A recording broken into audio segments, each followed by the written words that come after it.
Subscribe कीजिए SP education channel को और बेल आइकन पे क्लिक कीजिए सबसे पहले हमारे वीडियोस को देखने के लिए।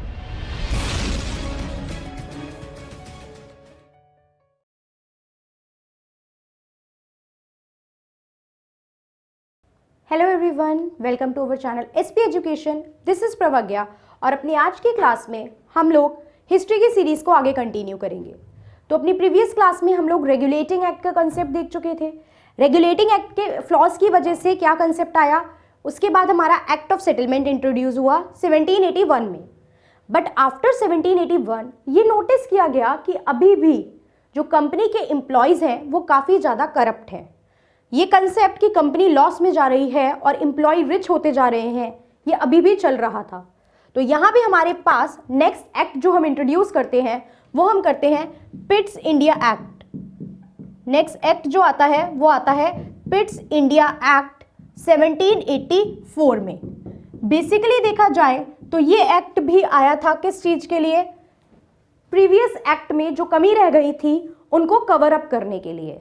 बट मैंने बताया था कि अगर एग्जाम में क्वेश्चन पूछा जाता है कि रेगुलेटिंग एक्ट 1773 की फ्लॉज को कवर अप करने के लिए कौन सा एक्ट आया, और हमारे पास ऑप्शन में अगर एक्ट ऑफ सेटलमेंट होता है तो हम एक्ट ऑफ सेटलमेंट पे ही टिक करेंगे, क्योंकि इमीडिएट जो एक्ट आया था फ्लॉज को कवर अप करने के लिए वो ये एक्ट था जिसमें कुछ 3-4 प्रोविजन क्लियर करे गए थे।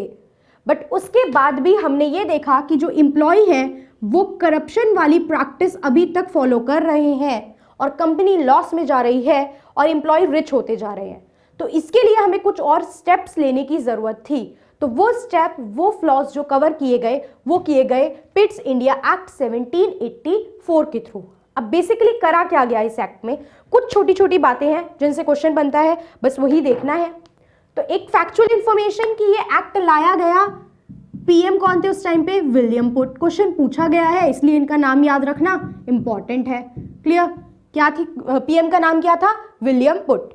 उसके बाद जो मेजर चीज यहाँ पे की गई, यहाँ पे डुअल गवर्नमेंट का कंसेप्ट हमें देखने को मिला। यहाँ पे डुअल गवर्नमेंट का कंसेप्ट हमें देखने को मिला। देखिए क्वेश्चन किस तरीके से आ सकता है, ABCD 1 2 3 4 करके आपको 3-4 फीचर्स लिख के दे देगा कि ऐसा किस एक्ट में हुआ है बेसिकली। क्लियर, और नीचे एक्ट्स के नाम दे देगा। तो अब आपको ये दिया होगा डुअल गवर्नमेंट वाला कंसेप्ट, ठीक है, और आगे फीचर पढ़ेंगे वो दिए होंगे, तो आपके लिए पता लगाना आसान हो जाएगा। तो अब यहाँ पे हुआ क्या था, यहाँ पे जो फंक्शंस थे, जो काम थे, उनको 2 पार्ट में डिवाइड कर दिया गया। One is commercial function and the other one is political function में आपके सारे सिविल एंड मिलिट्री वाला पार्ट चला जाता है, चला जाएगा। कमर्शियल की बात की जाए तो कमर्शियल किससे रिलेटेड होता है, ट्रेड से रिलेटेड। क्लियर, तो कमर्शियल फंक्शन के लिए बनाया गया एक ग्रुप जिसे हम कहते हैं कोर्ट ऑफ डायरेक्टर, याद रखना कोई मुश्किल बात नहीं है, आप डायरेक्ट लिंक कर सकते हो। C इज कमर्शियल तो C से हो गया कोर्ट, तो ये था कोर्ट ऑफ डायरेक्टर।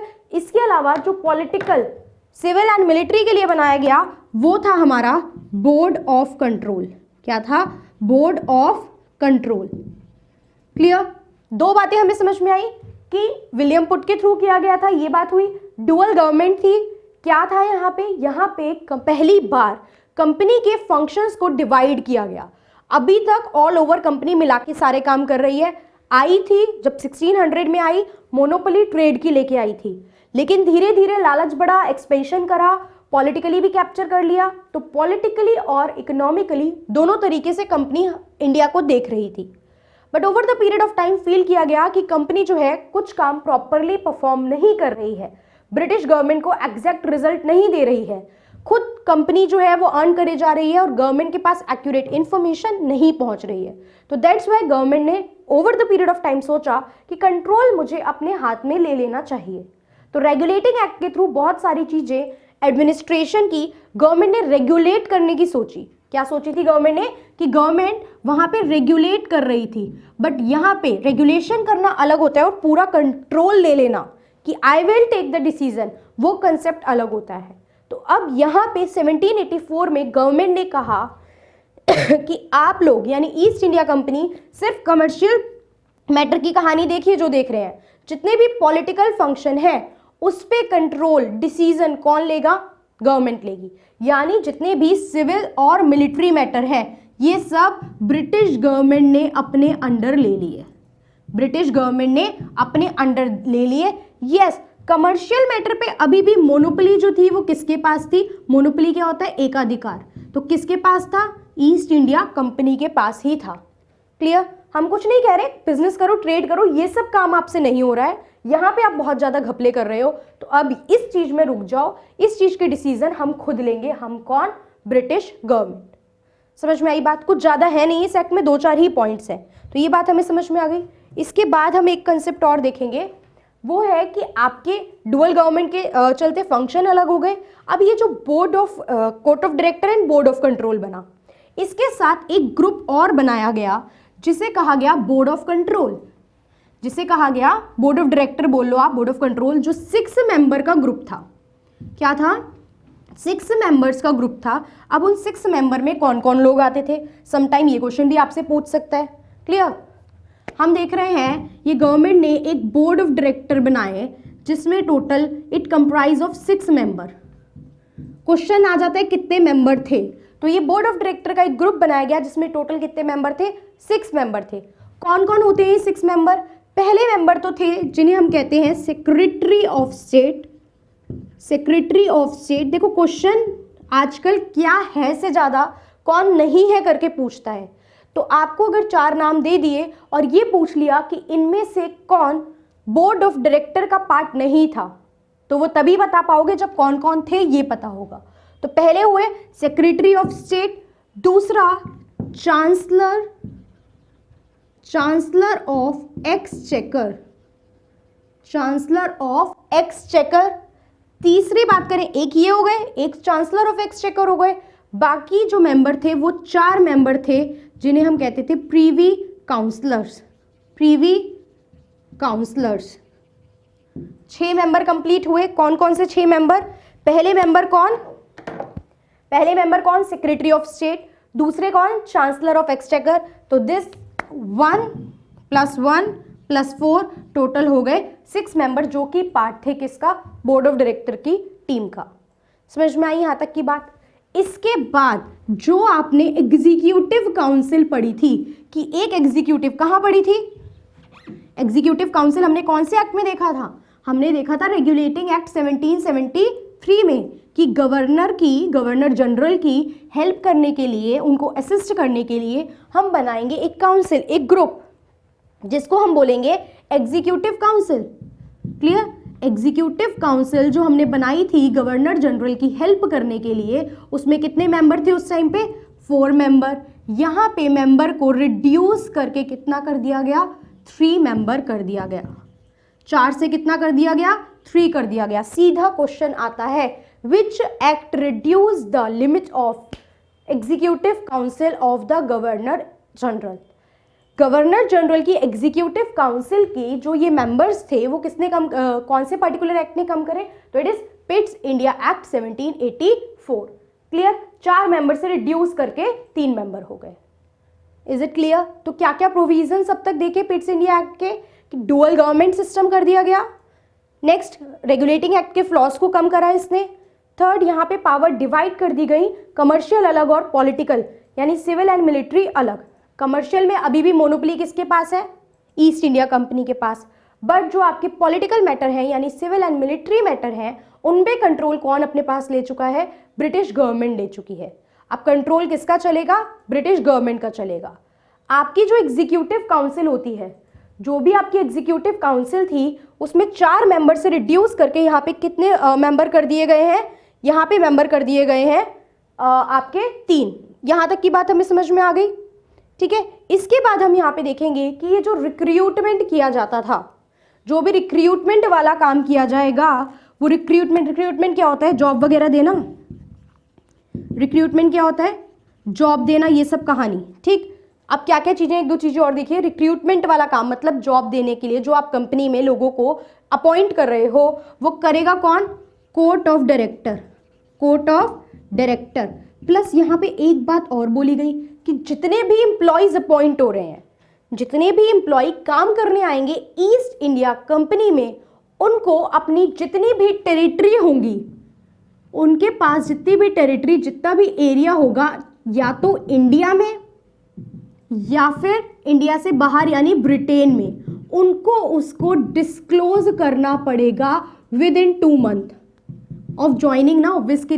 किसके 2 महीने के अंदर अंदर, विद इन 2 मंथ।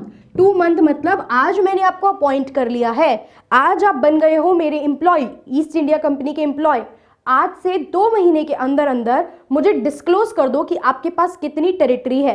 क्यों है ये कंसेप्ट? ये कंसेप्ट क्यों है? ये कंसेप्ट इसलिए है ताकि करप्शन से थोड़ा सा बचा जा सके। क्लियर? इस एक्ट के चलते पहली बार एक वर्ड यूज किया जिसे हम कहते हैं British possession in India. British possession, क्योंकि गवर्नमेंट बैठी है बाहर, गवर्नमेंट को नहीं पता ना आपने कितनी जगह यहाँ पे खरीद खरीद के डाल ली।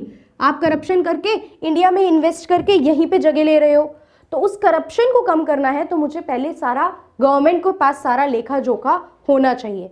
तो दैट्स वाई गवर्नमेंट ने यहाँ पे ये वर्ड इंट्रोड्यूस किया, ब्रिटिश पोजीशन इन इंडिया, कि ब्रिटिशर की कितनी कितनी पोजीशन इंडिया में है वो सारी हमें डिस्क्लोज करो। समझ में आ रही है बात?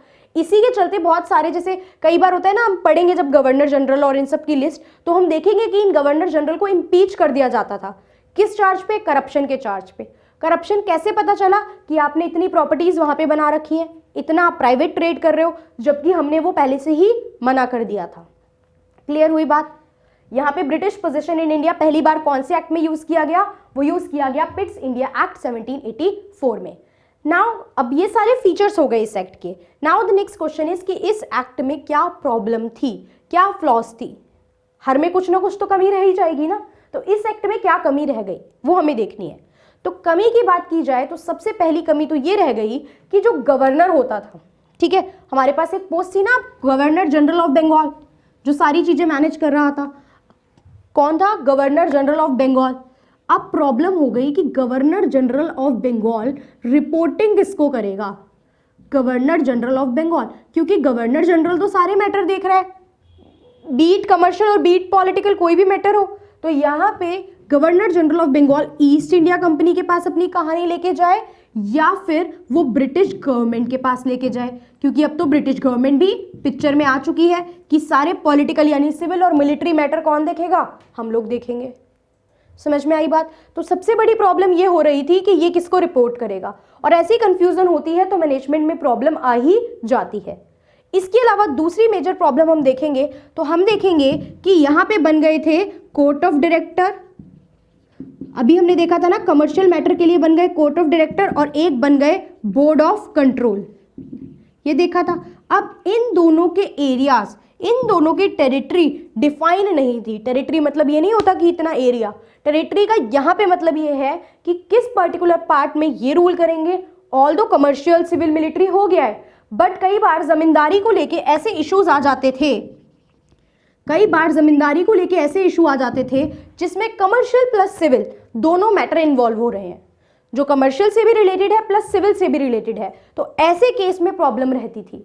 क्लियर? ऐसे वाले केस में ये सिविल में जाएगा या ये कमर्शियल में जाएगा, यही प्रॉब्लम बहुत ज्यादा रहती थी, क्योंकि दीवानी राइट कलेक्शन की जब बात करोगे तो ये क्या हो जाएगा, एक कमर्शियल मैटर, बट अगर लैंड वगैरह की हम कंसेप्ट देखेंगे तो वो क्या है, वो एक पॉलिटिकल मैटर भी है।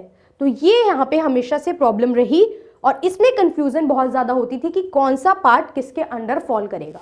तो ये इस एक्ट की कुछ फ्लॉज थी। अब इस एक्ट में फ्लॉज आएंगी तो आगे भी कुछ ना कुछ और गवर्नमेंट इंट्रोड्यूस करेगी। डील करा यहां तक, रेगुलेटिंग एक्ट लाए, एक्ट ऑफ सेटलमेंट लाए, फिर भी कुछ कमी रह गई, 84 तक जाते जाते पिट्स इंडिया एक्ट भी ले आए। इसके बाद शुरू होगी हमारी series of charter act. Clear? Charter act, कोई भी रूल जब बाहर से कोई भी पर्टिकुलरली रूल आ रहा है, अब ब्रिटिश के कंट्रोल में आ गई है ना चीजें, एटलीस्ट पॉलिटिकल और मिलिट्री वाली, तो जब भी बाहर से कोई रूल आ रहा है तो हम उसे यहाँ पे क्या कह के इंट्रोड्यूस करेंगे, चार्टर एक्ट के नाम से। तो चार्टर एक्ट सिर्फ कोई एक अकेला एक्ट नहीं है, सीरीज ऑफ चार्टर एक्ट है जिसमें कुछ एक्ट हम लोग पढ़ेंगे, ठीक है, तो वो सारे आपके हिस्ट्री और पॉलिटी दोनों के पर्सपेक्टिव से कवर होंगे। क्लियर? तो अगली क्लास में हम लोग स्टार्ट करेंगे पूरी सीरीज चार्टर एक्ट की और एक एक करके डिटेल में सारे चार्टर एक्ट को डिस्कस करेंगे। That's all for today, thank you for watching the video.